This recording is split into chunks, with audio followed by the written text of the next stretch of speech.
怎么回来了？我爸抬起头看了我一眼，眼神里带着一丝意外。你说呢？我压着火气。300万的房子，你打算怎么办？他低下头，继续摆弄货架上的钉子和螺丝。爸，我在跟你说话呢。他直起腰，看着我，脸上露出一个淡淡的笑容，然后摇了摇头，什么都没说，转身去了仓库。那个笑容，我现在还记得。当时我觉得那是无奈，是认命，是这辈子被欺负惯了的软弱。我错了。直到半年后，当所有真相摆在面前，我才明白，那个笑容里藏着的是我这辈子都学不会的东西。大家好，开始今天的分享之前，希望你能给人间烟火点个订阅，我将会分享更多优质的内容。2024年8月的某个晚上，我正在深圳的出租屋里加班改代码，手机突然响了，是我妈打来的。儿子，你爷爷把老宅给你大伯了。我妈的声音听起来憋着一股气。给了？啥意思？我随口问，手指还在键盘上敲着。就是过户了，产权都转你大伯名下了。我停下来，那房子值多少？评估下来300万。我愣了2秒。那我爸呢？你爸一分没要。我妈叹了口气，手续都办完了。我的火腾一下就上来了。怎么可能？爷爷糊涂了，你爷爷清醒得很。我妈的声音里带着无奈。你要不回来一趟吧？我也劝不动你爸。挂了电话，我直接订了第2天一早的机票。一夜没睡好，脑子里全是300万这个数字。那可是300万啊！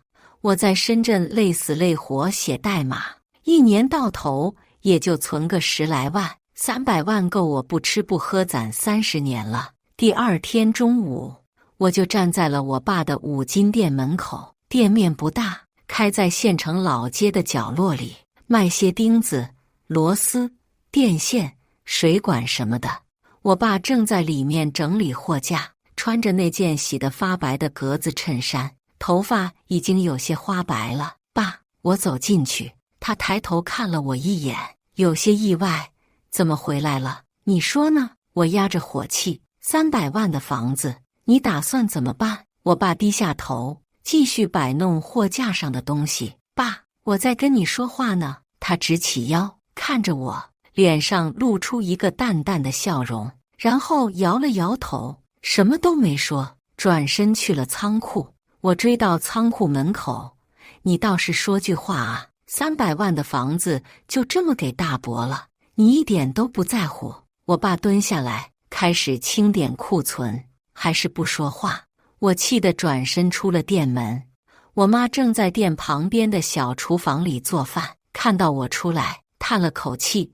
我就说了，你爸这个性格，问也问不出什么。妈，这到底怎么回事？爷爷为什么把房子全给大伯？我妈切着菜，头也不抬。你爷爷偏心一辈子了，从小到大都这样，你爸习惯了。习惯？那是300万，不是3000块。我提高了声音，小声点。我妈瞪了我一眼，你爸心里有数，咱们别管了。有啥数？眼睁睁看着300万飞了。我妈放下菜刀，看着我，你爸做的决定肯定有他的道理，你是他儿子，信他就行了。我无话可说，啥道理能让一个人心甘情愿放弃300万？下午，我去了老年活动室找爷爷。活动室在县城文化馆2楼，一帮老头正在打牌，爷爷坐在里面，手里拿着一把牌。看到我脸色立刻就变了。爷爷，我走过去，回来了。他把牌往桌上一拍，旁边打牌的老头都看向我们。爷爷，那房子的事，你来就是为了这个？爷爷打断我的东西，我想给谁就给谁，可我爸也是你儿子啊，就是因为是我儿子，他才应该让着哥哥。爷爷一拍桌子，你大伯3个孩子要养，不容易，你爸就你一个，有啥好争的？周围的老头纷纷劝架，我气得转身就走。出了文化馆，我越想越不甘心，我得搞清楚这到底是怎么回事。我给姑姑打了电话，姑姑是我爸的妹妹，在市里开服装店，人挺精明的。姑姑，我爸那房子的事你知道吗？知道。姑姑叹了口气，你爷爷这辈子就偏心你大伯，没办法。为啥啊？我爸到底哪里不如大伯了？姑姑沉默了一会儿，你不知道你爸以前的事吧？啥事？你爸30岁那年和人合伙在市里开厂，姑姑说，结果被合伙人骗了，欠了一大笔债。我愣住了，我爸开过厂，我从来不知道。当时债主天天上门，还威胁要废了你爸。姑姑继续说，你那时候才刚出生，你妈在家带孩子，家里被闹得鸡犬不宁。后来呢？后来是你大伯出面摆平的。姑姑说，从那以后，你爸就老老实实在县城开5金店，再也没碰过生意。我明白了，原来我爸是在还人情。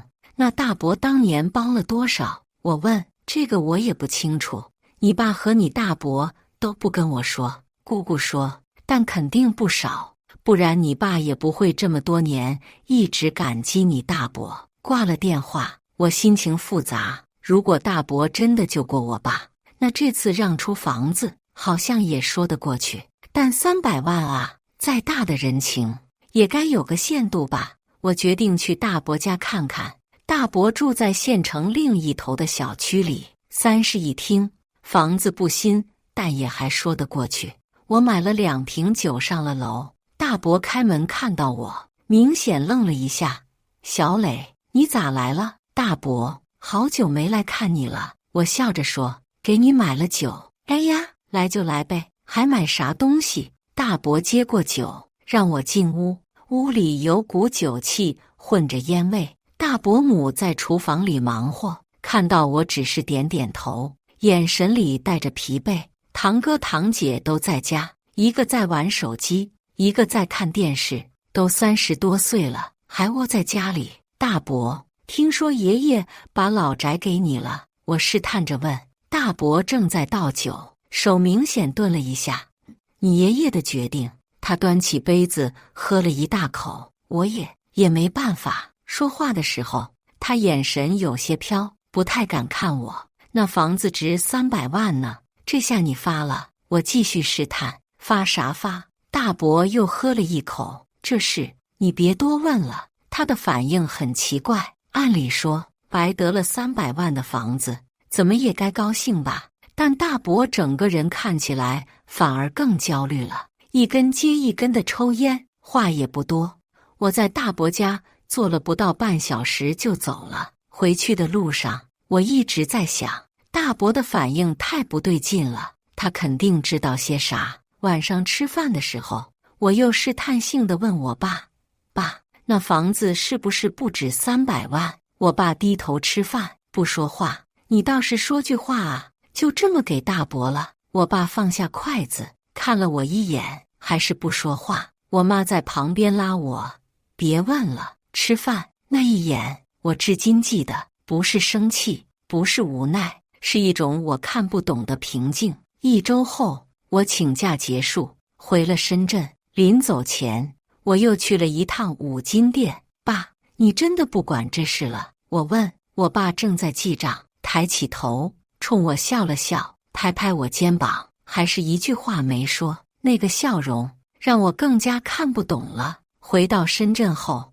我心里一直不舒服，总觉得这事有蹊跷。300万不是小数目，我爸怎么可能真的就这么认了？1个月后的某天晚上，我和老家的高中同学小刘视频聊天。哎，你们家老宅那边最近挺热闹啊。小刘随口说。咋了？听说要搞建设，拆迁改造啥的。小刘说，具体不清楚，反正传得挺神的。我心里一动，啥时候的事？最近才传出来的。小刘说，不过也不知道真假。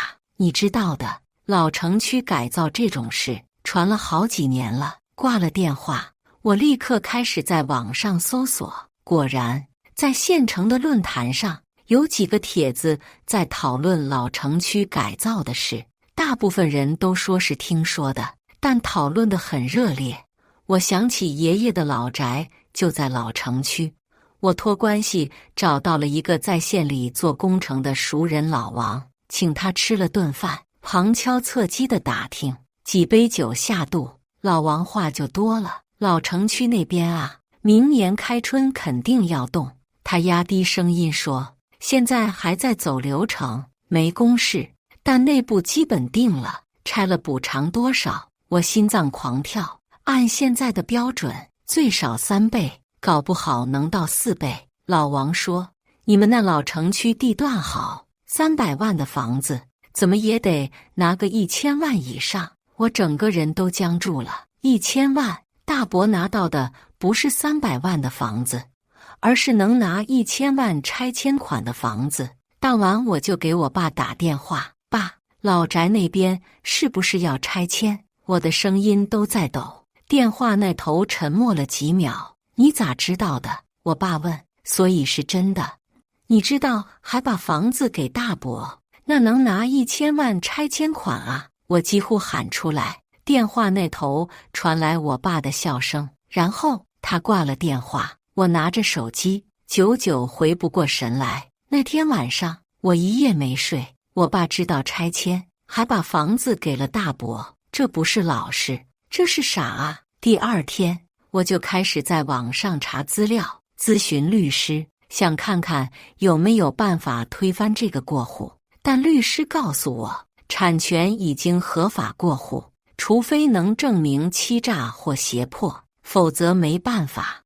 我只能远程监控，托老家的朋友帮我盯着大伯家，看有啥动静。朋友说，大伯还是老样子，每天喝酒打牌，完全看不出要拿1000万的兴奋。我给我妈打电话，妈，我爸是不是在等大伯主动分钱？可能吧。我妈说，万一大伯不分呢？那也没办法，房子都过户了。我妈叹气，你爸说了，他心里有数，到底有啥数啊？我快疯了，我也不知道。我妈说，但我信你爸。日子一天天过去，拆迁的传言越来越多，但一直没有正式公告。第2个月，我又回了趟老家，专门去找姑姑。姑姑，我爸当年到底欠了多少钱？姑姑犹豫了很久。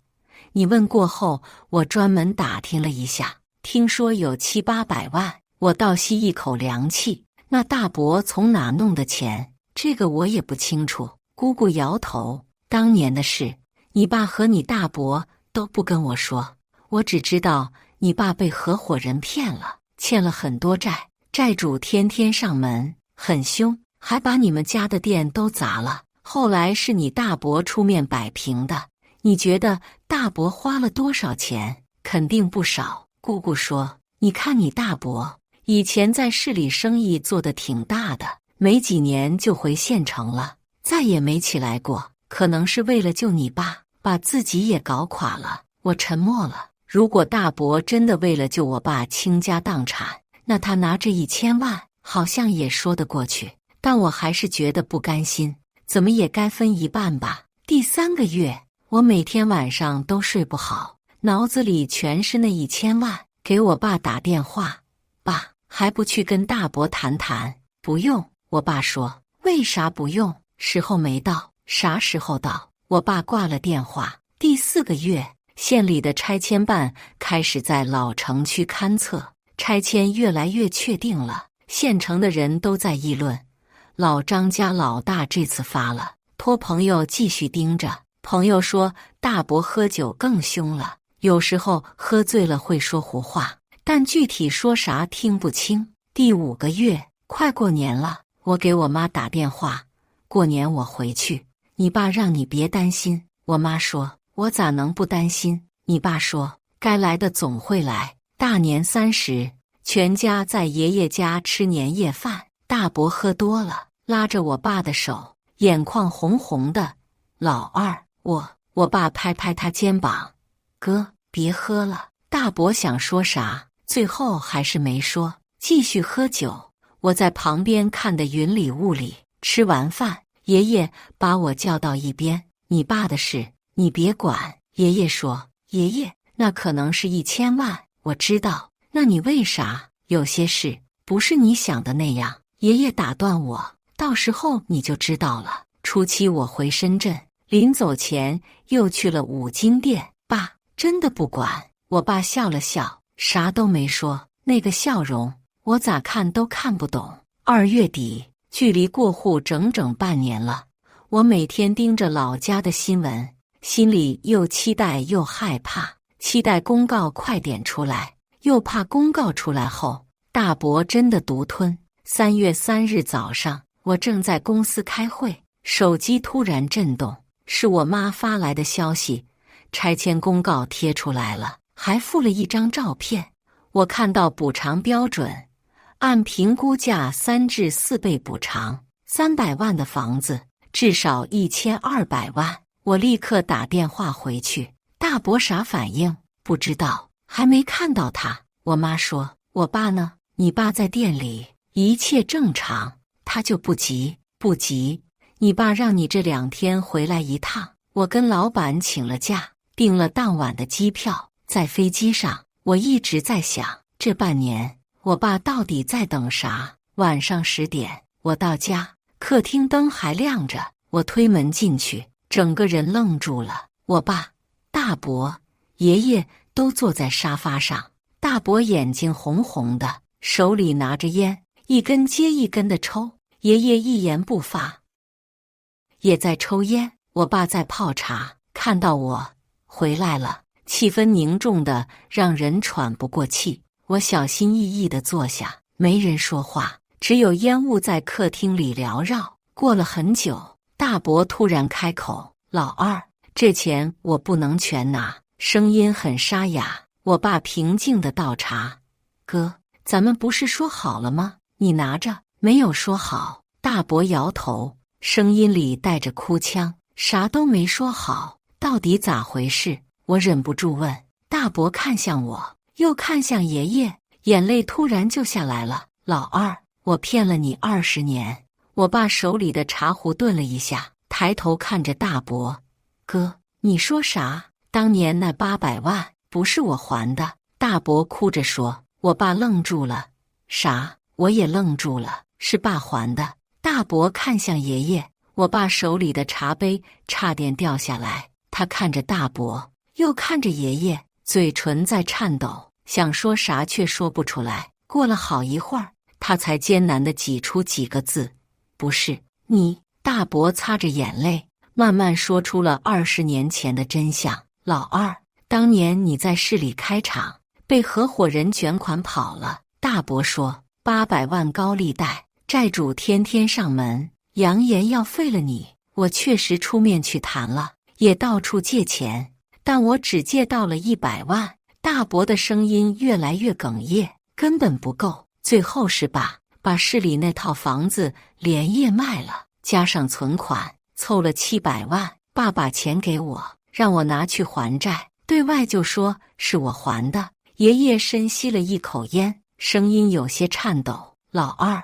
当年你刚起步，债主说要废了你，我不能看着。”爷爷说：“我那时候有2套房，一套是老宅，一套是我和你妈在市里新区买的。那套房是我们攒了10几年前买的，本来想留着养老，离你近，但命要紧，我连夜就把市里那套卖了。”我爸整个人都僵在那里。过了好一会儿，他才说：“所以这20年，爸，你把市里的房子都卖了，那套新房。”眼泪止不住地流下来。你不是说那套房租出去了吗？我骗你的。爷爷别过头去，早卖了，卖了就你。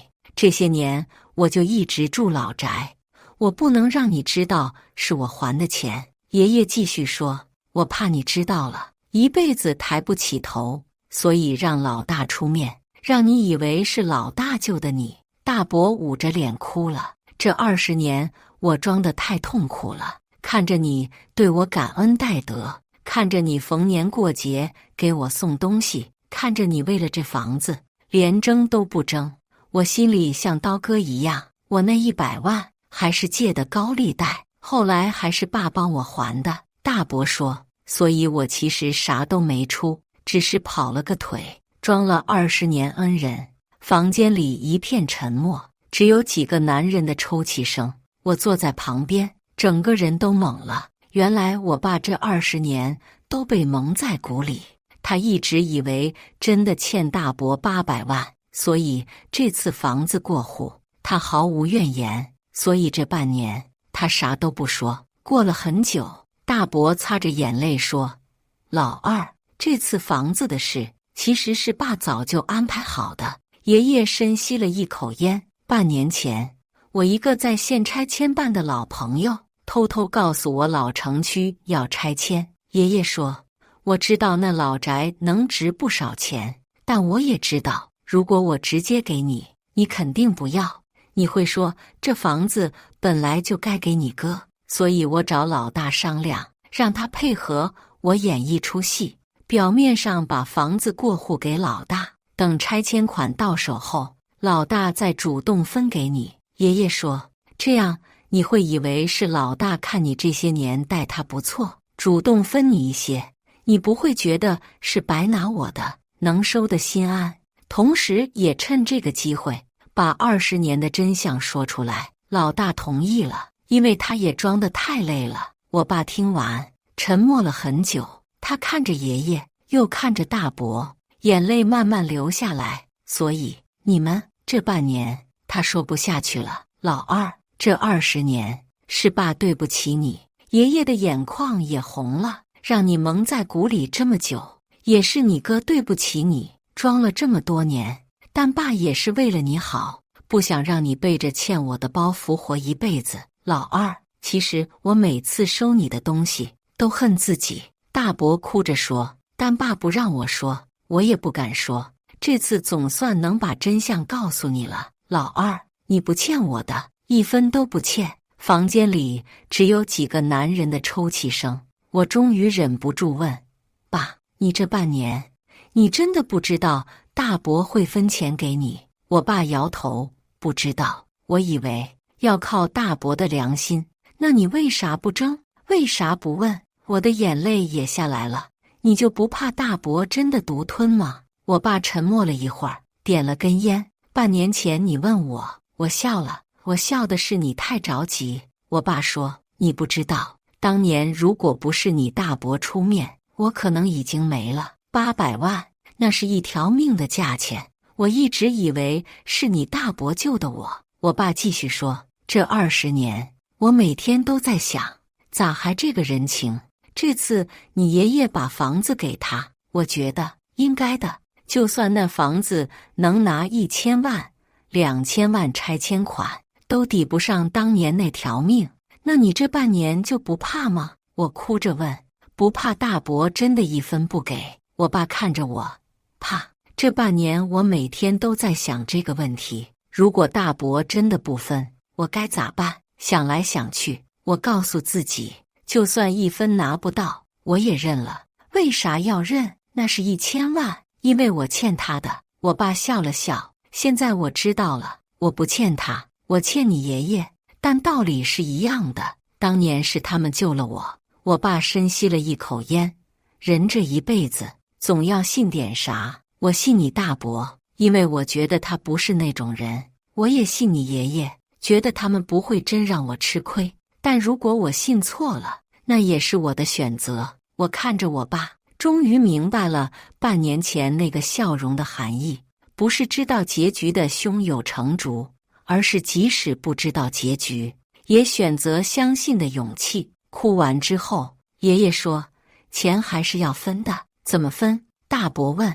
爷爷深吸了一口烟，沉默了很久。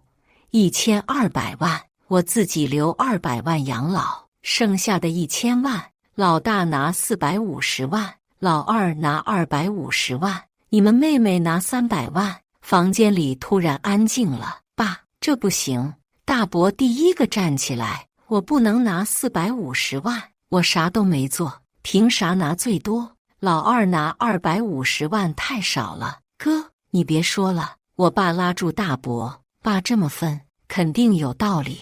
有啥道理？大伯急了，老二，你是不是傻？你就拿250万，我凭啥拿450万？我爸笑了笑，哥，你有3个孩子，该多拿，这不是孩子的问题。大伯看向爷爷，爸，当年救老二的是你，不是我，我1分钱都没出，这次我不能拿最多。爷爷看着大伯，眼神复杂，老大，你知道这些年我心里最愧疚谁吗？谁？你。爷爷的声音有些颤抖。当年我卖房救老二，花了这么多钱，那是我的钱没错，我救我儿子也没错。但是老大，这些年你生意不好的时候，我没钱帮你。